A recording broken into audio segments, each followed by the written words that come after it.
Hi, welcome to Kickball365. My name is Matt Admin Kemp. It's been a while, but we're back tonight with the official Circuit Cup Championship 2017 Co-Ed Division Pool Play Grouping announcement. Tonight I'm here with a bunch of guys on staff. We want to talk about the events. I'll let these guys introduce themselves. Hey, how's it going? I'm Brick. I'll be captaining Flying V and the VJs this weekend, and I'm in charge of the Director of Apparel and Logistics for Kickball365. And I'm Jami, Jacksonville, Virginia Beach, and Tampa event manager, player on Evolution, original troll member. And I'm Tim. Been around a while. Know me as McNugget. Nobody used to know my real name. I'm an event manager. I'm at a lot of tournaments, taking photos, doing a lot of videos. There's just a lot of stuff. Tim, as the operating officer of the company, pretty much gets this ship moving in the right direction. Guys, it has been one hell of a year. I mean, let's be honest, it was probably our best year ever with all the changes in rules from rosters to scheduling, coordination, to just everything kind of molded and fit together this year. We just had a hell of a year. So thanks, obviously, to all the players who came out. If you had never been to an event, we typically call you guys the new kickballer codes. The new kickballers this year, we had over 400, meaning if you had never played and you wanted to play an event, we let you play for free.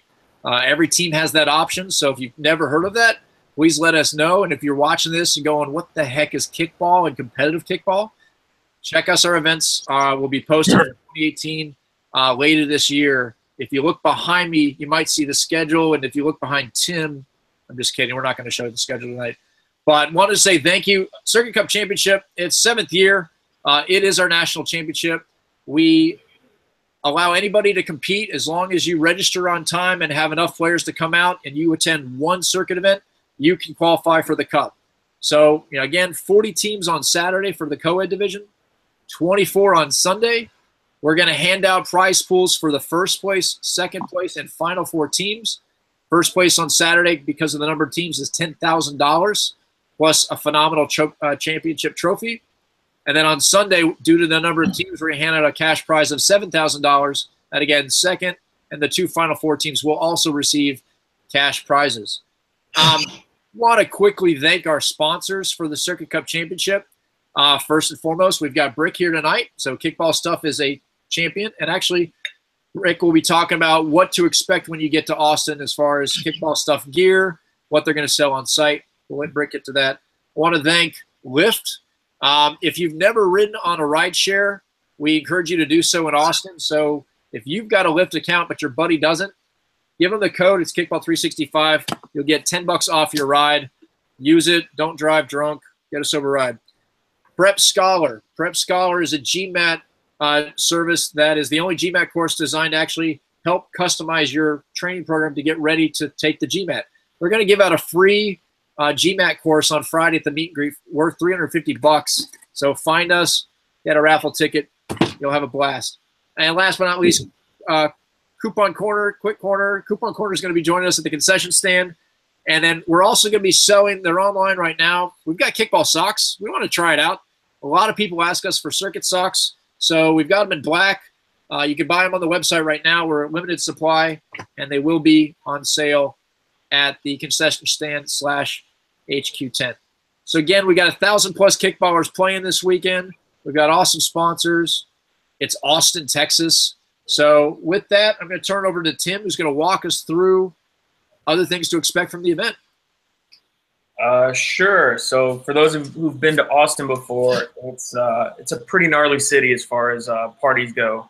It's pretty much throw a rock at any window and walk in and don't remember anything else after that. So, but what we have lined up, there's a couple main sections. Everybody knows about Dirty Six, which is the main drag of bars. For the most part, at least early on, we're going to try to stay away from there. There's 2 other sections that are literally a mile apart. Everybody's going to end up on 6th eventually. But for Thursday night, for the bar crawl, we're going to do a Welcome to Austin bar crawl up and down Rainey Street. Rainey's like maybe a 5-ish, 10 minutes, depending upon where you're going, walk from 6th Street, but it's all right there. It's its own little street with about 15 independent bars. We've picked 4 of them. They're all happy to have us. They're all big. Most of them are like half and half, where they have some indoor space, some outdoor space. So there's a lot of things to do, whether you just want to hang out at the bar, go play some yard games. But we're going to start at a place called Clive Bar. Like I said, I don't need to get into the specifics of each of these, but we'll start that around 6, go till about 7:30, spend about 90 minutes at each bar. At 7:30, we'll go to another place called Bangers. It's a giant, like, outdoor, be like German beer hall. Pretty fun. It's huge. The third bar we'll go to at 9 is Container Bar. All I need to say about that is it's made out of basically shipping containers. So have fun with that. It'll be fun. And then the last bar we'll go to at about 10:30 is Luster Bar. All these kind of navigate from one end of Rainey to the other, leading into 6th Street. So once midnight hits, or even a little bit before then, sure we'll all end up somewhere on 6th Street. There's only a few places on 6th that are going to be big enough to hold everybody. So that's one of the reasons we chose Rainey. Out of the 900,000-ish players coming, about a third had indicated in their questionnaire that they were arriving on Thursday. So we're just trying to plan venues that can hold everybody. On Thursday night as well, for the first 50 or so people that arrive, we're going to have a bar crawl shirt to hand out. Keep Austin Weird. That's brought to you by Brick and Kickball Stuff. So thank you, Brick. For the rest of the weekend, on Friday, we're going to have an awards ceremony. It's going to be on West 6th. So the distance between Rainey and West 6th is about 1.3 miles. It's not far. We're doing it at a bar called Rustic Tap. So they have a bunch of giant outdoor games, a little covered patio bar area. They have a little stage. So it'll be perfect. I believe they actually open at 4 o'clock on Friday, but they're opening up at 1 for us. So they do serve food there. So come eat a little bit of food, have a few beers, and then you guys can go do whatever you want for your team gatherings after that. The fields on Saturday and Sunday are East Metro Soccer Park. They are a little bit ways away, but it's about 20 minutes east of the city. So plan accordingly, but they're pretty decent soccer fields right out in the middle of nowhere. So we'll basically have the entire park to ourselves. Saturday night, there's another bar called Buford's. It actually replaced another bar that I had in mind. So they just opened up. I've never been there. I haven't seen the new redesign, but it's big. They usually have food trucks there. They have a lot of like their own craft beers on tap, but it's right across the street from Rustic Tap. So it'll be on West 6th again. And then Sunday night is the one night where we officially have a plan on 6th Street. We're going to go to Thirsty Nickel. And I don't have the specials. I forgot in front of me, but it's like $2 beers, $3 mixed drinks, and like $5 liquor. Pitchers. Liquor pitchers. So be prepared Sunday for $5 liquor pitchers. And then we're all dead Monday. Yeah, hopefully don't blame us if you miss your flight on Monday. Blame me. Blame Tim. Definitely. Well, I'm thrilled to see that we've got an official bar crawl shirt. I've seen the designs. They're pretty slick. So definitely get out there. Follow us on Twitter. Follow us on Facebook. If you're not, look for the hashtag. You'll get everything you need to know where to be and when. You'll get wristbands probably on Friday at the meet and greet. Want to encourage everyone to show up early to get a good spot, get some good food, get a couple of drinks. We might have a surprise or two when you're there. You'll see. But, yeah, it's going to be awesome. But I know we've got a lot of people watching live going, just get to it. And so, Brick, why don't you walk us through what to expect on the game day? We're doing a couple things that a lot of folks were kind of hoping we'd do as far as how many teams advance, how the pool plays are all structured out. Why don't you tell us what to expect on game day? Tim, do you want to take this or you want me to? You can take it. That's fine. Okay. Obviously, Matt mentioned we've got the largest Circuit Cup, at least for the co-ed side and the women's, 40 teams. We wanted to make it a point to have even pools this year, and that kind of works out in a few different ways. Obviously, there's the traditional 5-team pool, but with the 40 teams that we have, it gives us the option and flexibility to do 14 pools with crossovers.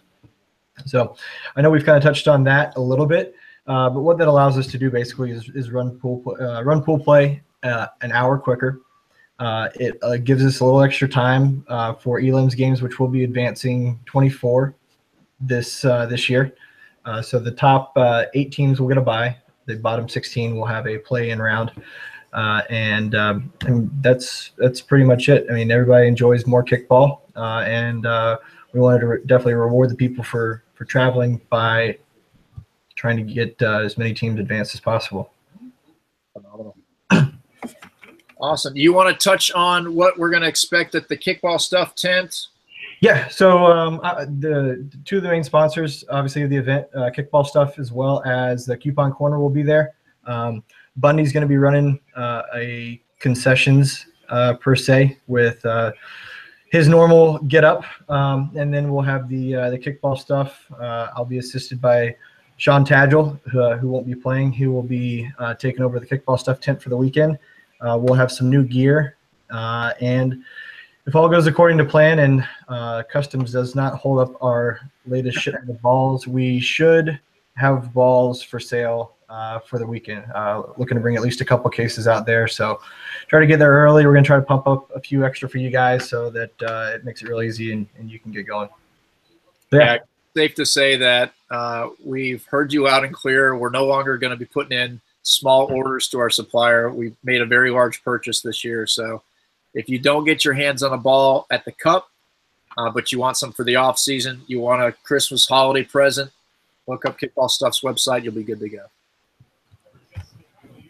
Cool. All right. So we've got pools, and we've got 10 of them. And Tim, right now, I'm showing his screen. He's going to walk us through each pool, and I believe we're going to go through each pool and discuss each pool. Or are we going to kind of walk through how this came to be, Tim? The latter. Okay, why don't you go for it? All right, so pools for Circuit Cup have always been done by seeding. So the first, with having 10 different pools, standings, the first 10 standings each represent the 1 seed in each pool. So right here you can see we have Dope through all the way Most Wanted. It snakes back, and the reason I did it this way, or I'm showing it this way, is so as we reveal these, you'll see Pool A and Pool J in that one column on the far left. They match up. Those are going to be the appropriate crossovers. So we're going to go through these 5 at a time just to kind of touch on it for maybe a minute or so. Just touch on, ooh, that team picked them? Oh, wow, okay, interesting. And then what we'll do, we'll follow it up with a breakup, go pool by pool, and discuss it. Yeah. But so having said that, you guys can all see the first 5 pools. We have Dope, Feigning Goats, Flying V, Relax, and Crooked Roosters. And so that is the order that all these teams drew. So we'll reveal these 5 right now.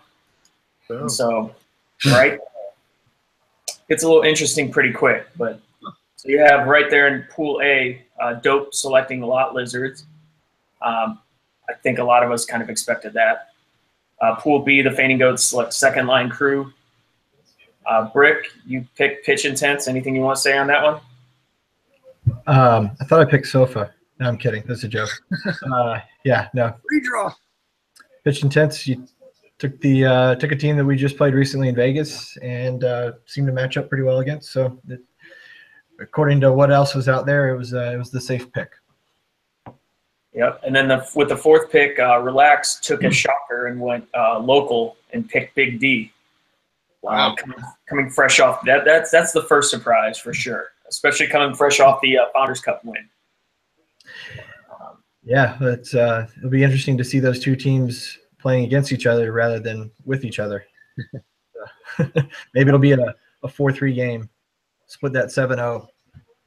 Maybe it'll tie 7-7.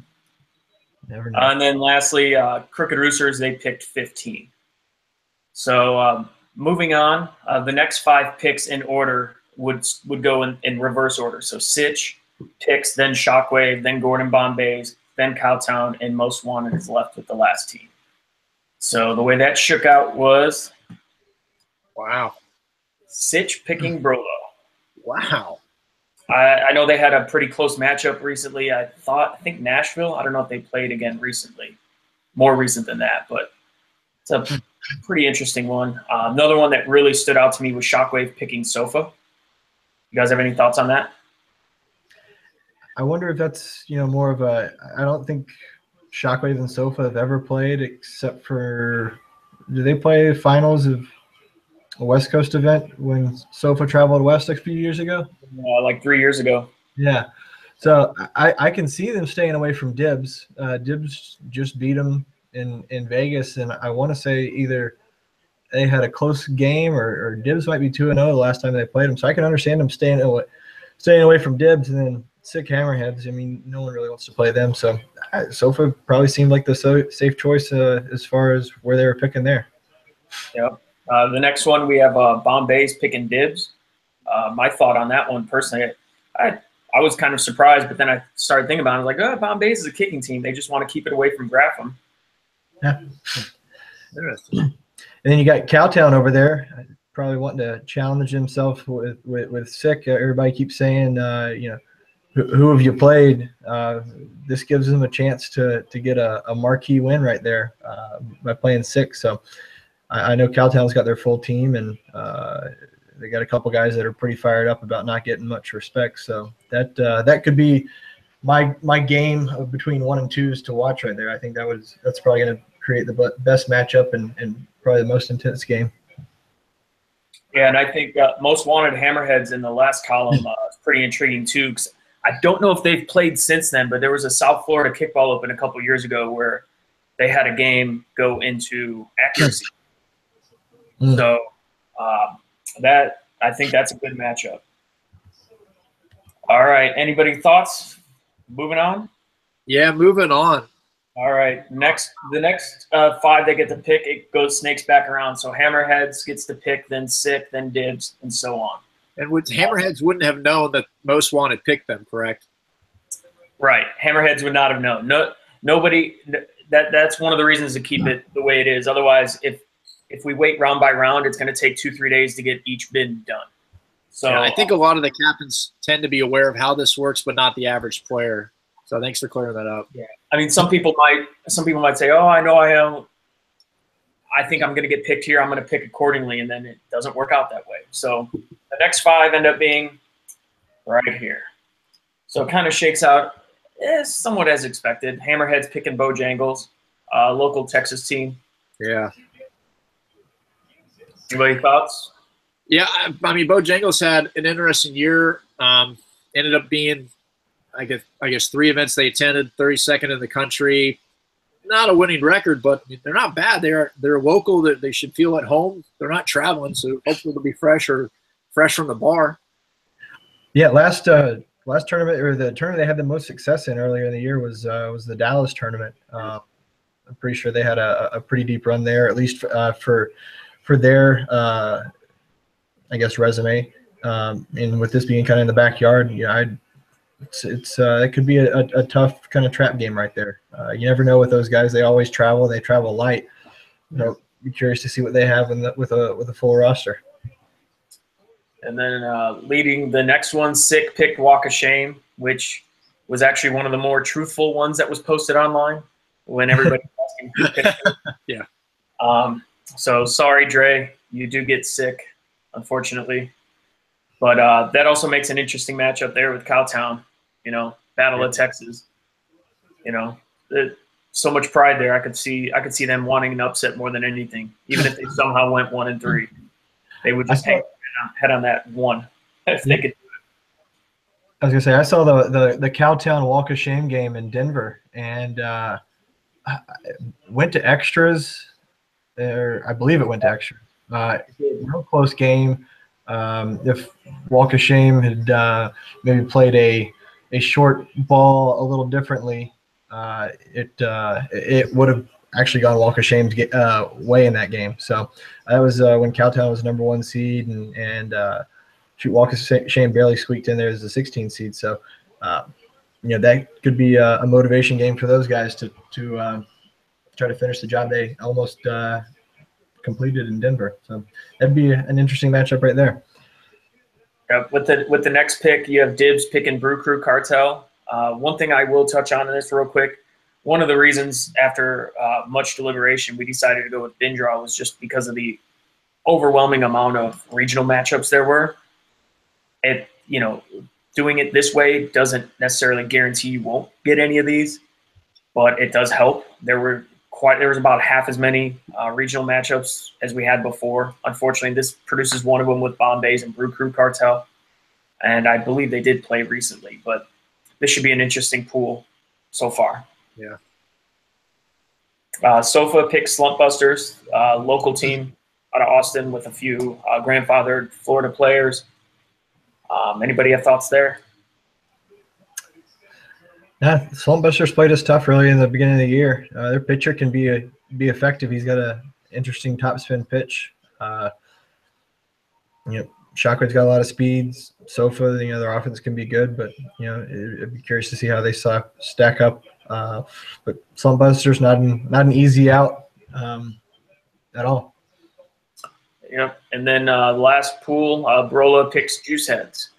Do you know if Steven's going for Juice Heads? I can't remember.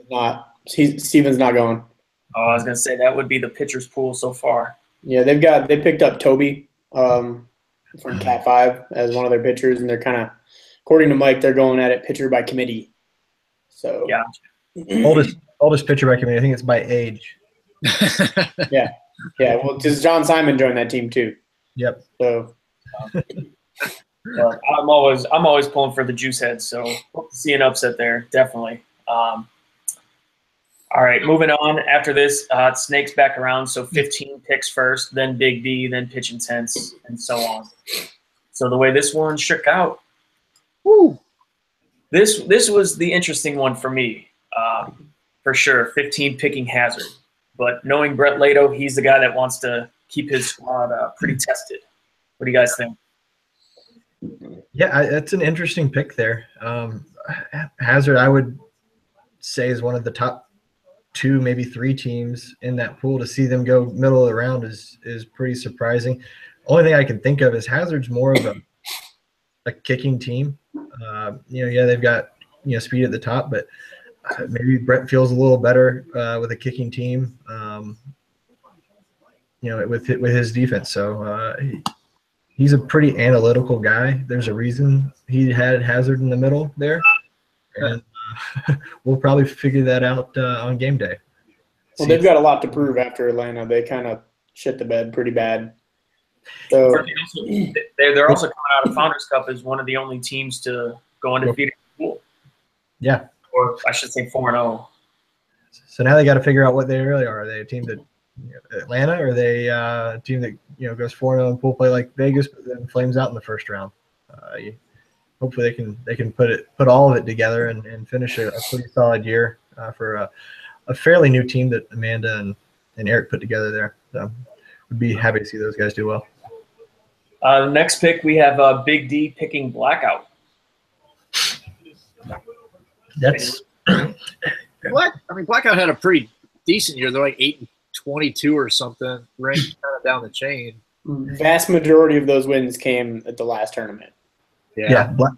Blackout is a team. If you're looking at the rankings and looking at the schedule and record, and you pick them based on that, you made a bad pick, because they've got a solid pitcher who's got 2-3 tournaments under his belt now, and he's figuring the game out inning by inning. And they're not the Blackout from 2 years ago where they didn't win a game the entire year.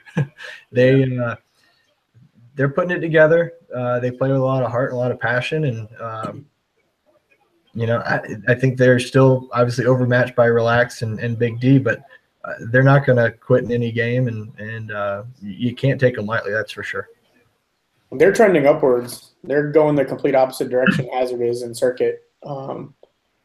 They absorbed some players from Kryptonite, and they really patched the holes they needed. Their top of the lineup before was very little boom, a lot of bust, and now they're dangerous. They knocked off our team in Atlanta with very laden with veteran, accomplished players, and every time we would answer back, they would just come up clutch. So I'm interested to see in their encore for that event what they can do. Yeah. The next pool, pitch intent picks balls deep. The one thing that stands out to me about this, obviously, I wouldn't want to pick Evolution, I don't think, but pitch intense balls deep is a nice Nashville rematch. There was a pool with those two teams plus Hammerheads and Dope, where I think every team in that pool kept basically tying each other or winning or losing by 1 run. It was probably one of the most even groups of like 4 teams I've seen in a long time. So that should be a good rematch. Keon, I'm coming for you, bud. Yeah, and crossover there is nice for them too. They get Brew Crew, so coast to coast. I like it. And then second line picks Evolution over Savage Shock. Did second line actually make a pick, or did Josh not send an email like he typically does? And if I don't have it in front of me, but if I recall, I think Evolution was like 3rd or 4th to last. They just happened to be the only one left. Interesting.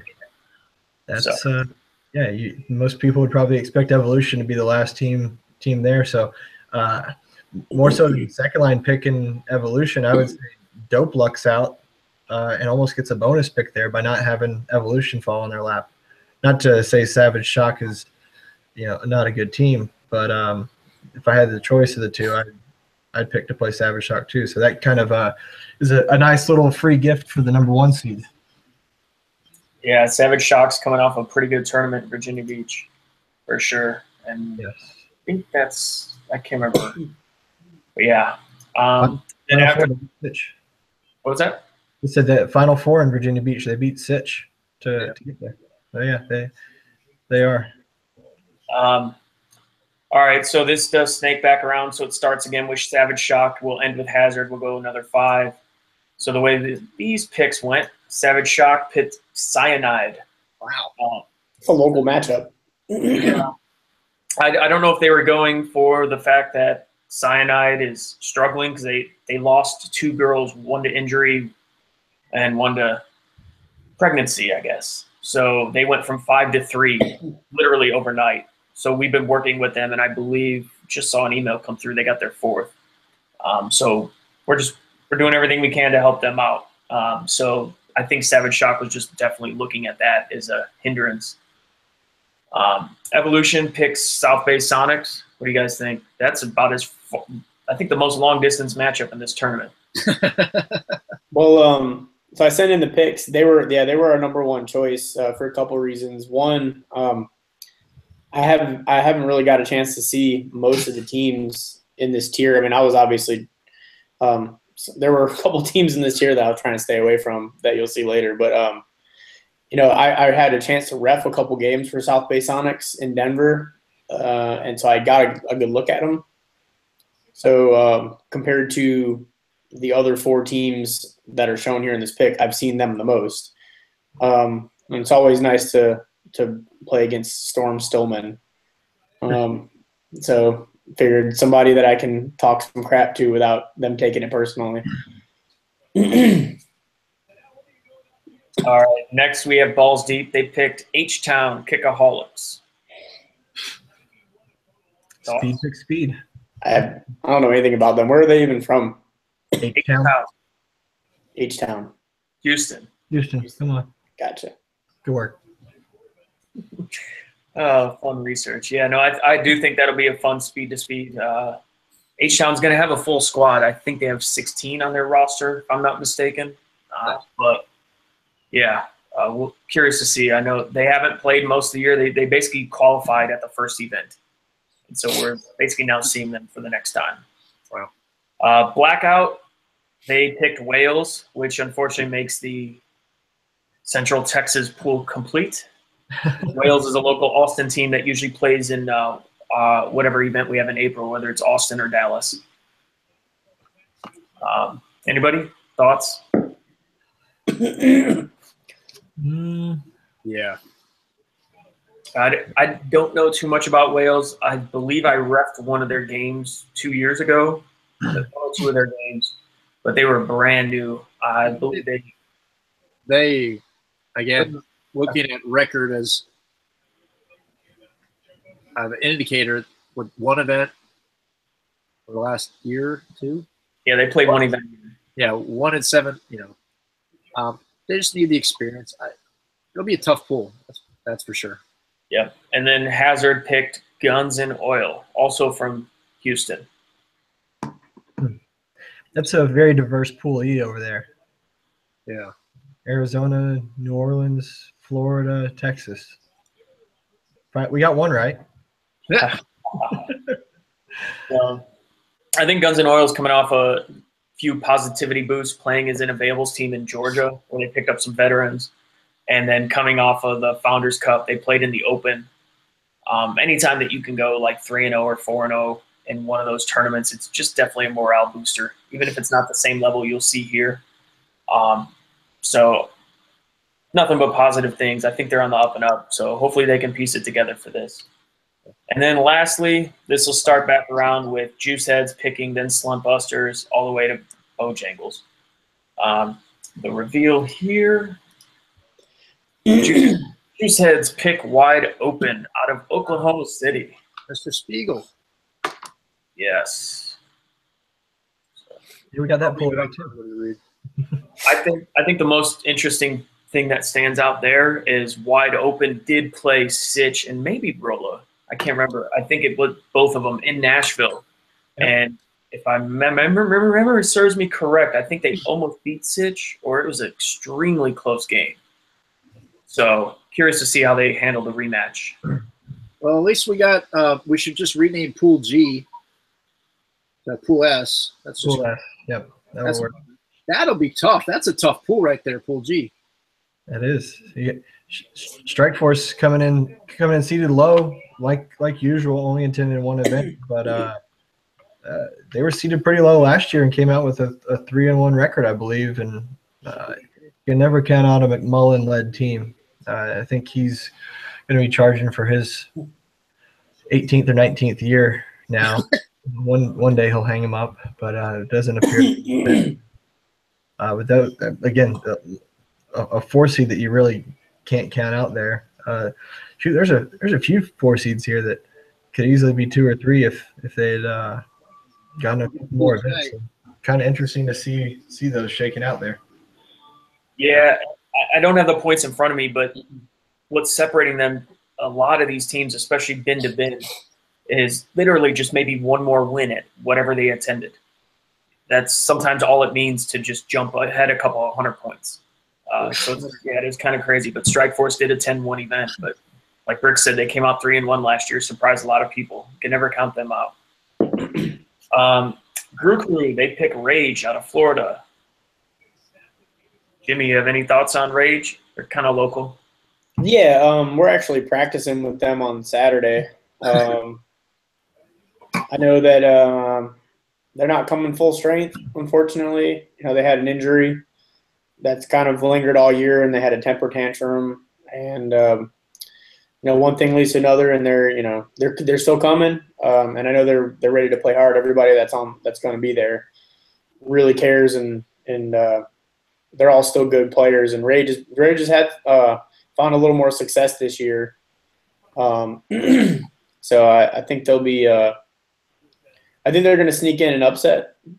They're I don't know. I don't want to give too much away and blow up their spot, but they're sleeper picks. I agree with you. I agree with you, Jimmy. I mean, we played them in Georgia, and it's definitely different than playing them in Tampa earlier in the year when they were more the solid D crew. But some of those injuries are definitely going to hurt them here. But they've definitely got a talented team. I could see them surprising any of the top 3 teams in that pool. And they've got a favorable matchup with their crossover game too. No. All right, moving on. The next one, Walk of Shame. Mr. Dre picks El Guapo. I'll tell you, El Guapo is one of those teams that I wouldn't want to have in my pool. We played them last year in Circuit Cup, and they got a lot of people that have been around the game. Their catcher is as quick out of the box as anybody, and probably very few people know his name. I don't even know his name, and I know who he is, or I'm aware of him. But that's an interesting matchup with Cowtown. Assuming we do the schedule like we usually do, where the one will play the 4. Those 9 a.m. games are tough, especially against a team that may not be your typical number 4 seed, and Guapo's certainly not your typical last seed in the pool. So that could be an interesting catch game for both those teams. It could put Cowtown behind the 8 ball there and give Guapo an early victory that they need. But that's an interesting pick, or not necessarily an interesting pick. Yeah, they were basically forced in one of the last 2 pools, which is understandable. But that's the pool to watch right there. Yeah, last but not least, I believe, as expected, running Rebels.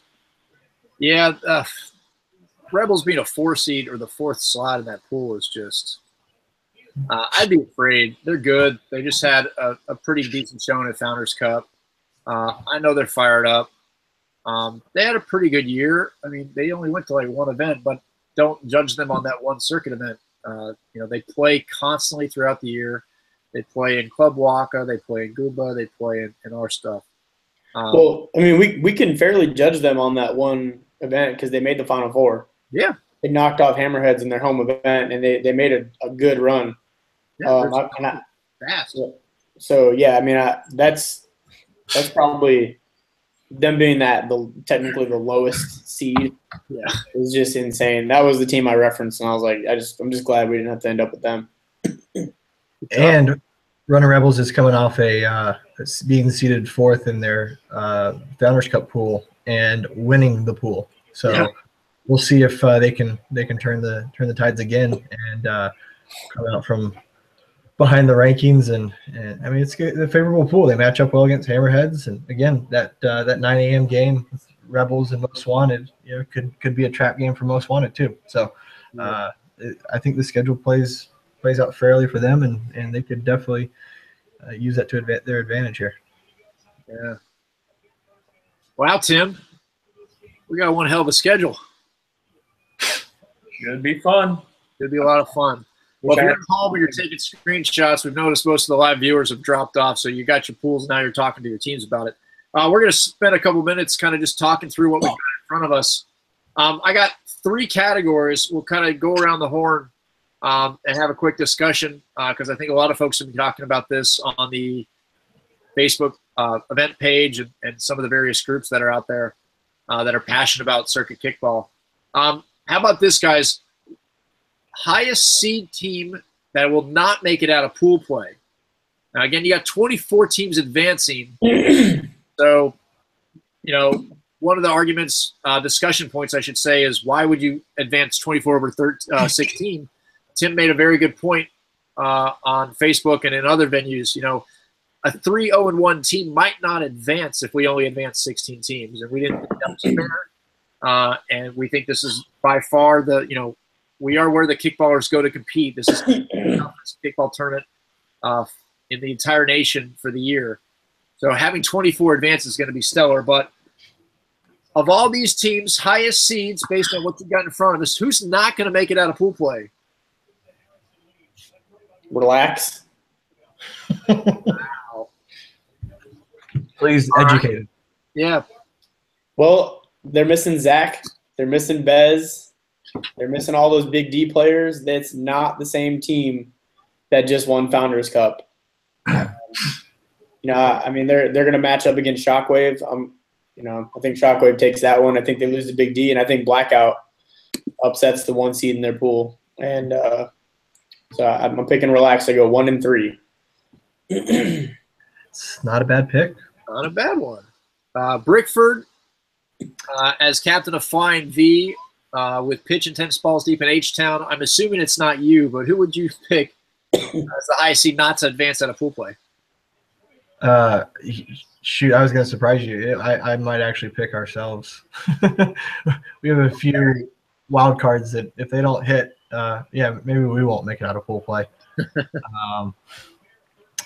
Highest seed that doesn't advance. I'm gonna go with Cowtown. I'm gonna say I'm gonna hop on their train and give them some more bulletin board material, and say Cowtown doesn't get out based on an early loss against Guapo in the wet ball 9 a.m. game, the equalizer. A tough loss to Sick, and that crossover against Feigning Goats is definitely not easy too. So, kind of similar to Jimmy's reasoning. An upset and two tough games. I could see them going 1-3. Wow. All right, McNugget. All right. I'm going to pick like an old lady doing March Madness in the office. I'm going to go on name only. Sorry, pitch intense. Nice. But in all honesty, that's not an easy pool. I think they can beat H-Town. Balls Deep's going to be tough. V's going to be tough. Dibs as a crossover is tough. It's also always tough to travel far, even if you have a big roster. So, but yeah, name. It's all about the name. Definitely all about the name. I'll take a crack at it. They're going to hate me for saying this, but I'm looking at Pool J's Most Wanted. You've got Hammerheads who, if they come out strong, surprise some folks. You've got Rebels or Jangles, they should get a win. But then they got Dope. So yeah, that's a tough. I would not want to be Most Wanted for this event. Same thing with Shockwave, Relax, and well, hell, even V. I mean, Gordon Bombays can come out swinging as well. But this across the board, there's some really tough teams. But with 24 advancing, they should be fine. But everyone needs to be ready to go by 9 a.m. because your morning's going to suck by 11 o'clock if you've got a loss on your schedule already, because it only gets tougher. I expect a lot of low-scoring games. Yeah. All right. That was pretty good. Now let's talk about who's going to surprise everybody. What's the lowest seed that's going to advance out of pool play? Can we just agree not to pick Rebels? Yeah. That's the best one. We can agree not to pick Rebels. Tim, we'll go the other way. Tim, if you've got one, lowest seed. I mean, it's really hard not to pick Strike Force. But I put them in the same category as Rebels. Lowest seed to make it out. If I had to pick a second one. You're looking at Pool I. That's a tough one. I'll go with Balls Deep because I put Strike Force and Rebels. I think both of them will make it out. But yeah. All right. Jimmy? I mean, I think Guapo's going to get out. I think out of 3-4 seeds getting out. I think Strike Force, Guapo, and Rebels. But again, that's more for purposes of like them not really traveling much. I guess if you go into like the the bin 3 teams, I think Blackout will get out with a good seed. Yeah, I mean, I don't see anybody else in the bin 4 other than Rebels, Guapo, and Strike Force getting out though. Gotcha. And Brickford. Well, y'all have taken all of my picks, so I'm going to have to try to get creative here on the fly. I'm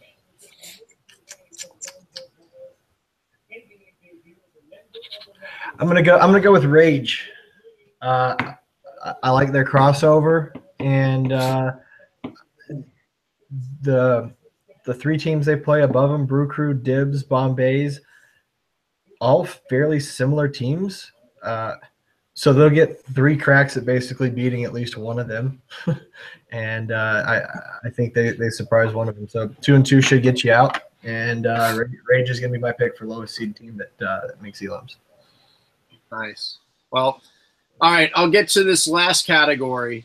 Now, we're going to be doing a lot of live streaming from our own cameras, but then others will be streaming. So, throughout the day, make sure you tweet at us or post us, tag us on Facebook to say which games you want to see broadcasted.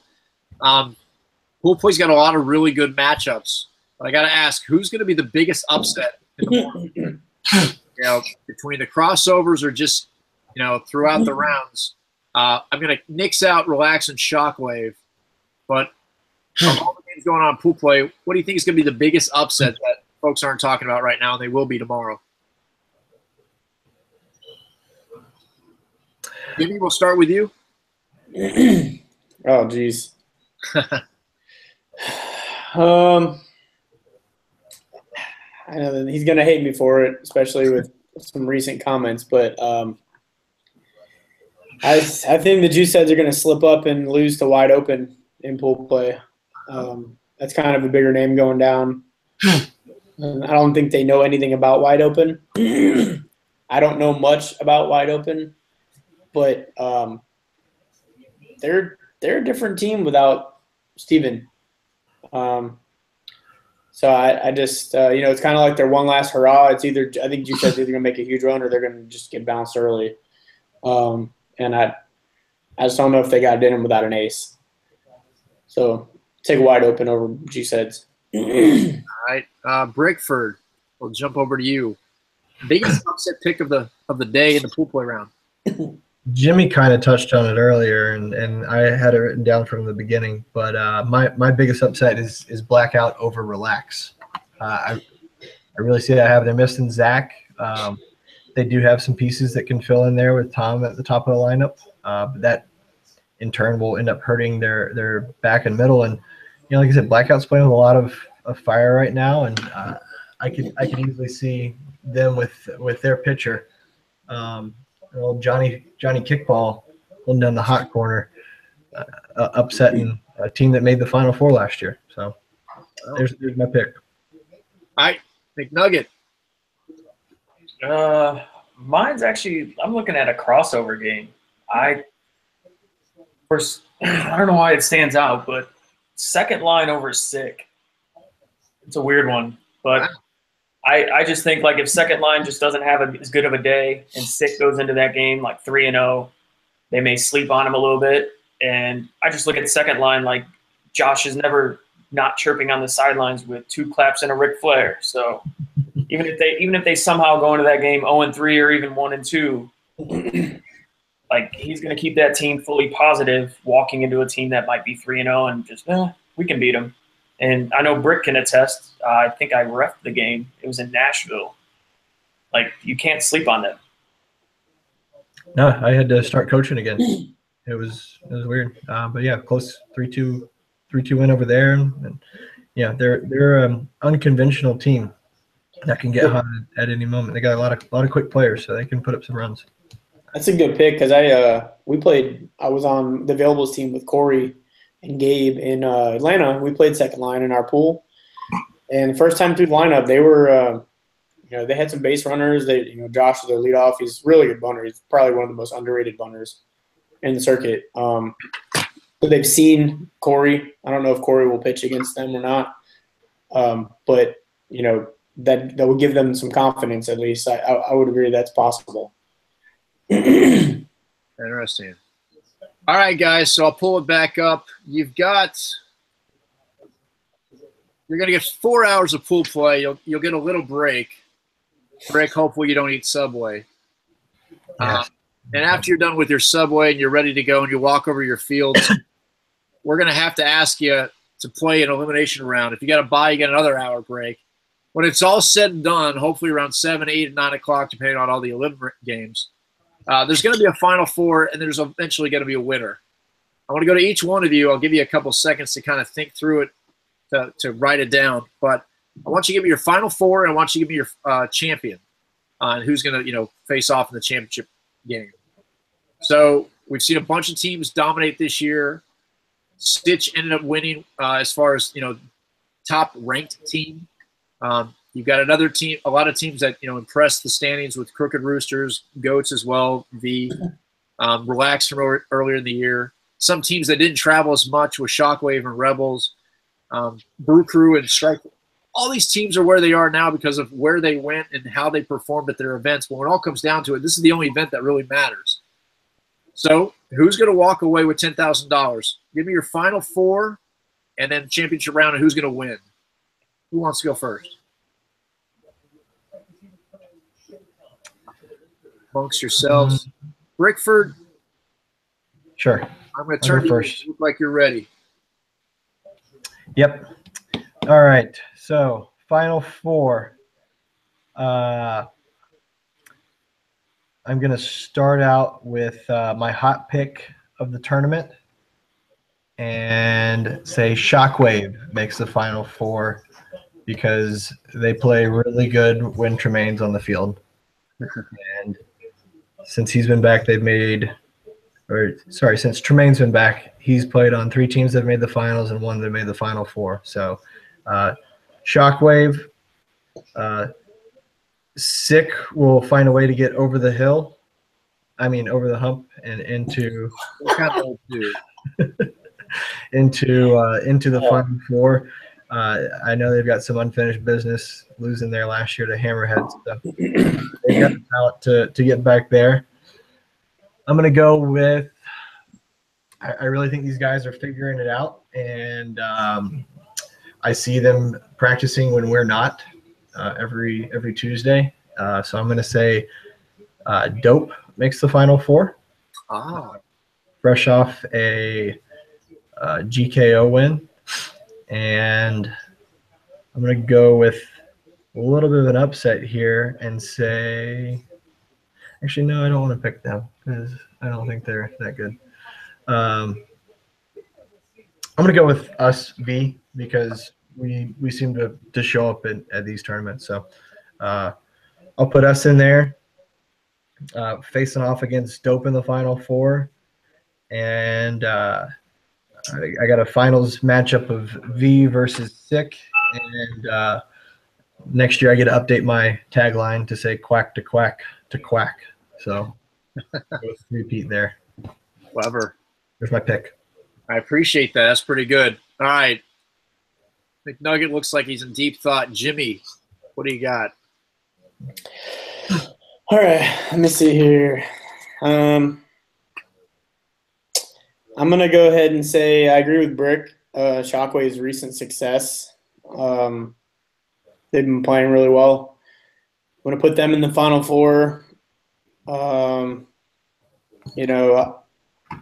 It pains me to say it, but I just think the bracket somehow is going to shake out in a favorable way for them, and I think that Roosters is going to make it in there. And then I think Sitch will handle their business. Sorry, Gene. Get past the first couple rounds, and then I'm gonna put my team in there.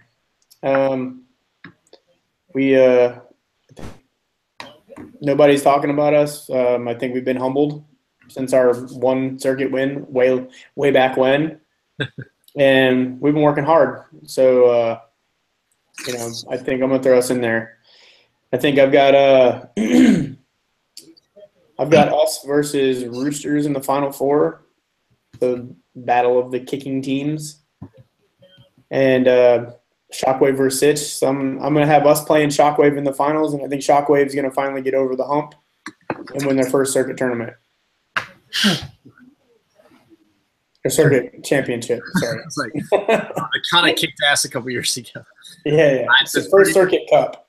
So I guess just before we get to McNugget, are both of you guys looking at Shockwave as they've ended their Club Waka Founders Cup, on a high? They've got less than a month to prepare for this, and that's just going to ride into the Circuit Cup? I think they have the best player on the field, and Tremaine pitched in Denver and won the tournament, and then he was catching in Atlanta, and he was catching in Virginia Beach, and we had a really good availables team in Virginia Beach, and we barely squeaked out a win against them. We didn't really struggle against anybody else all day. He just, like Brick touched on earlier, and he just changes the game. And they've recruited a couple other players that are somewhat new. They're not the old Shockwave from a few years ago. Their number 2 kicker, I didn't even recognize him. They're just trending upwards. I think if I were to make a power rankings right now, what circuit team is playing the best of the last 3 tournaments, I'd say Shockwave. All right. I'd agree. Tim Brick agrees. All right, Tim, we got you. What do you got? Final Four and the winner. Okay, well, I'll just continue and pick the retired bunch of Shockwave. I'll also pick experience tends to trump. I'm going to go with V and Sick. I was going to pick Sitch as my fourth. However, I see they play Crooked Roosters, and I know Sitch has an awesome history against Arizona teams. By that, I mean getting knocked out or losing early if they have to play one. So I can't really, just got to keep riding that bet. So bye, Sitch. I'll replace them with Big D. I think the wild card there is they don't have Mr. Chris Simmons, so I think they'll actually do well. As far as I would honestly love to see a Big D Shockwave final. To be honest, I think Shockwave would win that, but I think both teams have the best all-around utility guy that can literally play any position. Doesn't matter if it's catcher, pitcher, charger, outfield. They have the two best utility guys in the whole tournament. I think Sick might have the third with Gabe, if I'm not mistaken, unless I'm drawing somebody else off top of my head. But I think those utility guys can help them, especially when you have a deep tournament, need to give some guy a rest. They can float around and fill those gaps still at a high level. So, my picks. Very cool. And I'll take a stab at this. I always love doing the Final Four picks. I was kind of, put my fist up, thrilled with some of the picks, but I love to see younger teams that have been, so close perform at the biggest stage. So my Final Four is Dope, Crooked Roosters, losing to Sitch in pool play, but creeping it out if they run into a powerhouse like them in the Limbs. Big D, again, a riding from Founders Cup. That momentum hopefully will carry. And Shockwave. I've got Shockwave and Crooked Roosters. Both have played really well this year, and I'm actually going to pick Shockwave. Despite having a couple new names hitting the Final Four for the biggest tournament, I do think Shockwave will, again, just play lights out. Sorry, Jason. And just completely kick ass when it comes time to perform. So there you go. Well, I appreciate everybody watching the show. I think we've captured the co-ed tournament across the board. We've walked through the game day information. We've walked through the pool announcements. Check my little cheat sheet. We've walked through the social events, the schedule, the National Tour Award ballots. If you're playing in this event, you are invited to vote. Those are due tomorrow night at midnight Eastern Standard Time, so please don't forget to vote. Please don't vote multiple times. Young runner, we audit the votes. If you're not attending, your votes are not counted. And if you vote multiple times, we typically take the last vote because sometimes people forget or they decide they did it wrong. So we do audit those. We try to keep them as honest as we can. So if you haven't voted and you're watching this live or you're going to watch it recorded later before the event, before Friday the 20th of October 2017, please vote. And obviously, please, please, please come and attend the Meet and Greet National Tour event on that Friday. Between now and the event, you're going to get emails about the event. You're going to see postings on social media. You'll see emails about other events and other specials and coupon codes and things like that that'll make your full weekend, an awesome experience. So if you have any questions, tweet us, like us on Facebook, message us on Facebook, email us. Tim needs more email. And we will just, again, have a great time. Guys, you got any last words? Let's get weird. One thing in case this was not a cruel prank to make all the ladies stay up late hoping they'd see their pool. But we might have a team. We have a team dropping, so it's going to have to be back to the drawing board for that event. So if you stayed up and chatted with all of us for an hour, apologize, but you're going to have to take a rain check. We'll get those out as soon as we can, but more information to come soon. I'm watching the live viewer count drop right when you say that. But we do want to get it right. We're not going to do the reveal and then in 12 hours, come out and say, just kidding. So it's probably going to be Monday because I'm out of town. We are hosting a wonderful event this weekend. So if you're playing in the women's event, don't worry. It's coming. But co-ed teams, here again, This is your pool structure for the 2017 Circuit Cup Championship. Tim, my awesome COO of Kickball365. Jimmy, my awesome event manager, taking over a couple cities this year. He's probably doing more next year. Brickford as well, our VP of Apparel Design, a former league or current league director, current event manager, jack of all trades, watching football behind the scenes, always sticking his hand out. I don't know who's playing. But we appreciate everybody watching. Guys, enjoyed it. It was nice to get back on a podcast. Yeah, I had fun. Looking forward to seeing everybody in Austin. See you later. All right. Have a good night. Thank you for watching.